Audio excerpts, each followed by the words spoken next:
This video contains many certifiable thought crimes. Helldivers 2 is an amazing co-op shooter that plays exactly like No Man's Sky, except instead of exploring the cosmos, you die horribly in the Somme. Every copy of Helldivers 2 is personalized. Joel wanted me to fight 10,000 fire ants. In a universe where humanity is beset on all sides by curious wildlife and the actual Terminators, Super Earth, the galaxy's last and only bastion of managed democracy, sends its finest men, women, and children over 7 to liberate and spread freedom to the most horrifying hellscapes known to man, where war crimes are not only justified, but are necessary. We play as the Helldivers, humanity's finest in emancipation and friendly fire incidents. But there's no need to worry about that last one because we are incredibly expendable. All across the galaxy, Liberty's enemies march ever closer, but through the power of teamwork, friendship, and 500-kilogram bombs, we will fight for freedom, for democracy, and most importantly, because it's really funny. Dudes be like, Helldivers 2 is military propaganda. My brother in Christ. It worked. Triple the defense budget.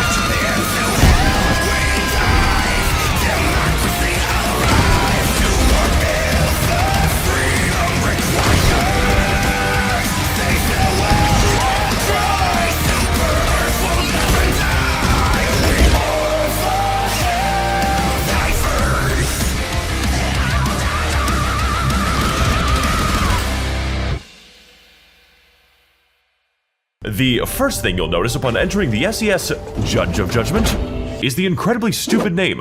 And yes, you are able to name it other things using the Wizard 101 naming scheme. Things like the Pride of Pride, Star of the Stars, Patriot of Patriotism, and my personal favorite, the Founding Father of Family Values, because this game has a lot of violence in movies. Oh, here you see me depicted as the Soy Wojak. The second thing you'll notice upon entering the bridge is the ongoing galactic war, and that we are currently fucking losing the galactic war, which is why we need to suit up with exactly 3 of our friends and choose which planet is in vital need of the democratic process. If you don't have any friends, then I hope you can speak good Mandarin. I think I did something to make him mad. But to win the Galactic War, we must first understand the Galactic War. We can ill afford another Malevolon Creek, which is why I'm going to go over each of the 2 fronts that are currently reducing us to smears across the galaxy. And I'm going to do it at difficulty 7 or above, which is coincidentally the perfect enlistment age. On the left-hand side of the political spectrum, we have the Automaton Front, an enemy focusing on range tactics, heavy armor in slight excess, and an extremely high amount of explosive ordnance. Oh, I'm out of here, guys, later. If that sounds a little bit intimidating, then don't worry. I haven't even gotten to the horde of angry chainsaws yet. Chainsaw Man reference goes in the video here. But talking about the Automaton Front is never complete without talking about the fucking Creek, or as it is known by our honored veterans, Space Vietnam. This goddamn planet has been single-handedly responsible for most of our casualties. My leg! Is this SpongeBob? And that is genuinely impressive considering that 10 million men have already died in the Battle of the Madagascar Lemur. Those are considered rookie numbers, and we're already outpacing the Taiping Rebellion. In fact, every single military operation we conduct is in some way related to Malevolon Creek. And personally, I don't really see what all the hype is about. After all, it's just one planet. How important could one planet possibly be? I am a human supremacist! I am a human supremacist! Our supremacy will not end on this planet! I am a human! We will go interdimensional. We will unlock the secrets of the universe. God has laid them out like Christmas presents for his children. Bootcamp's got fucking weird recently. Malevolon Creek, and by extension, the rest of the front, is essentially an exercise in how much PTSD one man can possibly get.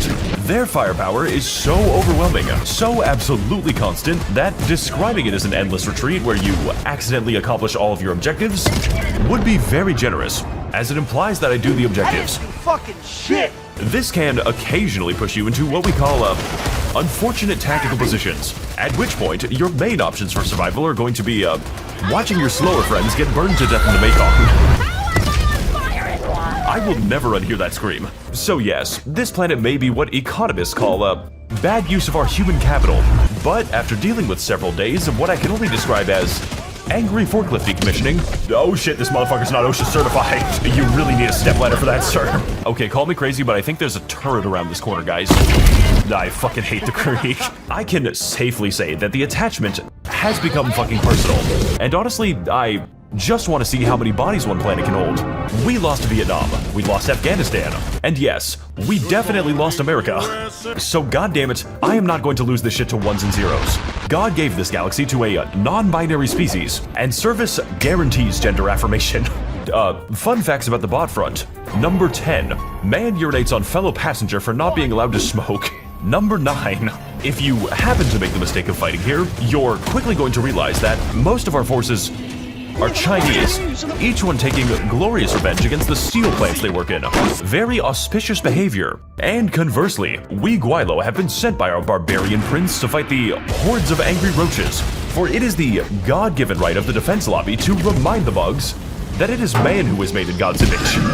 Really can't wait to die on fucking, legally distinct Klendathu. The Terminid front, the Terminid population problem is a wide assortment of increasingly horrifying demons, each one abandoned by their creators in completely different ways. My guy's got a bad case of the rigor mortis.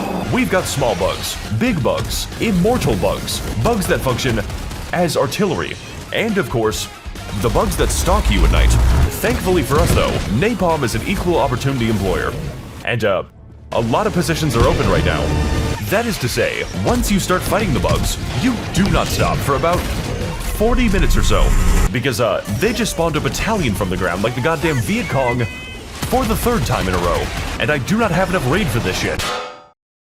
Good fucking throw, dude. I just want to walk to the McDonald's, guys. I'm just a level 1 goblin. It's literally my birthday. I'm a little birthday boy. And do you want to know the worst part about this war?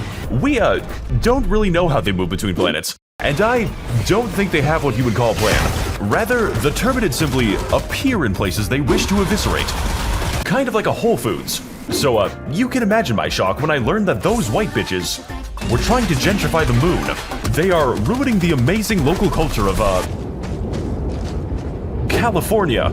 I hope it's becoming obvious that fighting these things under normal circumstances is what we call, same-day shipping to God. What the fuck? Fortunately for us though, we have access to a wide variety of unique and hilarious tools, which are only accessible via inputting a series of hand signs, informally known as airstrike jutsu. Whether it's big airstrikes, bigger airstrikes, biggest airstrike the engine can sustain, or airstrikes that specialize in killing everything except the enemy, there are so many bad guys with so much damage to be done that the most challenging part is keeping your team out of the blast radius. I got 500 kilograms ready.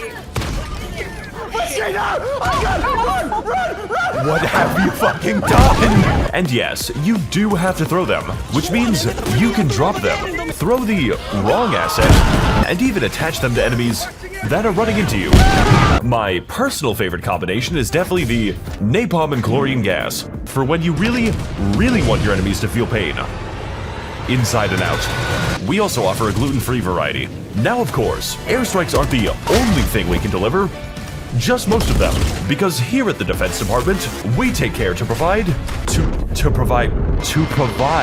why can't I say words? A wide array of support tools. And by support tools, I mean the machine gun, which are crucial and necessary for fighting, literally anything.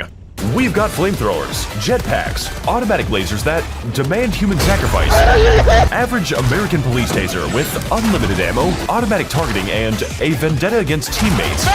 For when you really hate everything in a general direction, railguns that encourage you to fire volleys like Napoleonic line infantry. It also has 2 fire modes called Safe Mode and Unsafe Mode. And of course, the giant death robots that randomly explode sometimes. What? That is the last time I buy a fucking Tesla. My personal favorite strategy involves everyone giving their mechs to the designated disabled man, who will proceed to stay inside of 6 different wheelchairs for 40 minutes. And as a caveat, we force him to crawl on the ground between mechs for immersion reasons. But honestly, all of these fantastic tools absolutely pale in comparison to the fast and convenient resupply of GamerSupps energy drinks, here to give you a fantastic boost to your gaming abilities, which, if you want to win this battle, I will now expect of you. We and the Chinese are not going to be taking back Osto 2 on 8 hours of sleep, but they did also release a sleep aid. In case somebody gives you too much energy, how am I getting away with this shit? GamerSupps comes in many different flavors, such as Guacamole Gamer Fart 9000, Grandpa's Ashes, and Good. It's just good. All at the low price of 40 cents per stratagem, which is literally cheaper than the dirt I am dying over.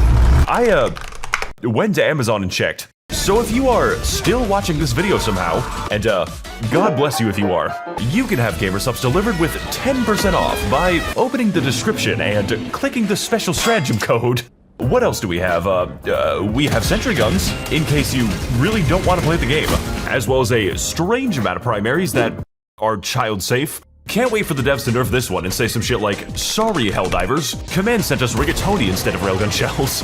Now, in this kind of environment with this many fireworks, casualties are not just expected, they are required.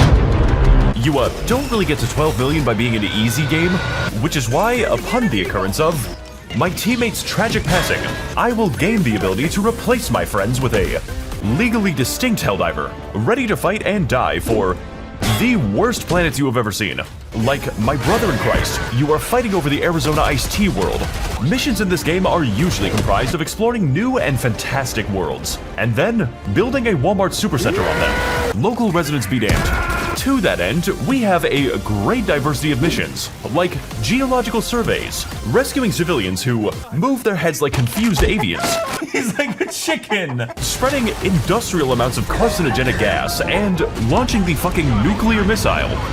We did it, Patrick. We saved Istanu, along with a myriad of side objectives, which usually boil down to, killing everything that moves. And occasionally, loading a gun that will do it for you. We don't really talk about the Eradicate missions because they tend to play themselves, all in service to liberate a planet by an astounding 0.0003%. This isn't a fucking charity, alright? Reach 100% liberation, and lose all of it the very next day.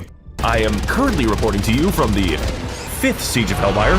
Planets and Helldivers also have a unique blend of beautiful environments, like the Heaven planet, where it is impossible to escape God's light, the Constant Meteor Storm planet, where it is illegal to stand still, the Fire Tornado planet, the Weird Fucking Animal planet, I'm going to call you Genghis Shinglesbringer, and the planet that, before it was removed from the game, randomized your airstrikes, which made the process of calling a resupply much more interesting.